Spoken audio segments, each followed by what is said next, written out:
What makes a well-designed estate plan? A well-designed estate plan is one that is right for you. What do I mean by that? An estate plan has everything to do with your own personal circumstances. It is not just something that is a cookie cutter form. The estate plan has to address your situation, your goals, your family dynamics, etc. So let's talk a little bit more about that. We all know that an estate plan should have a will and may also have a trust of some sort, and those documents are to make sure that your assets go where you want them to go when you're gone. But there's so much more than that.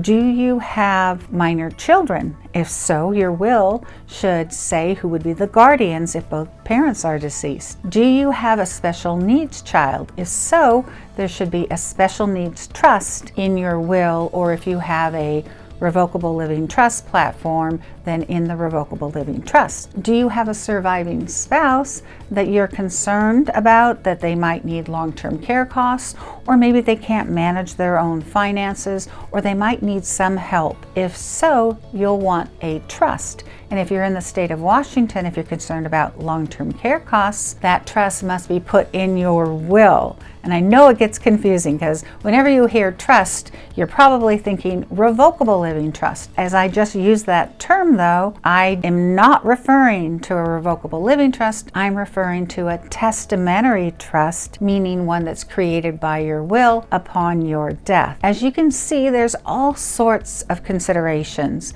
And what makes a well-designed estate plan is fitting all of these estate planning tools into the situation that suits you, your goals, your desires, your family. Now, I have simply talked about what happens when you die as a part of what is a well-designed estate plan. I want to make sure we talk about the fact that, in my opinion, the most important legal documents you can have, estate planning documents, are your durable powers of attorney. Those are what we call living documents because they're in effect during your lifetime. They protect you and your money during your lifetime.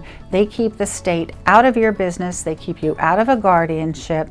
They make sure that you appoint somebody you trust to manage your affairs in the event that you're not able to do so. Now let's think about this. If you're not able to do so, why not? Well, there would be some incapacity involved then. If that's the case, then we have to think about long-term care costs, because if somebody is incapacitated, they are likely going to need some sort of assistance with their care. Now, whether or not Medicaid would ever come in to pay for the care is another matter, but we want your durable powers of attorney to have the necessary authorization in them, the necessary provisions that would allow an elder law attorney to do a Medicaid asset preservation strategy if that would be appropriate. So there is a lot that goes into having a well-designed estate plan.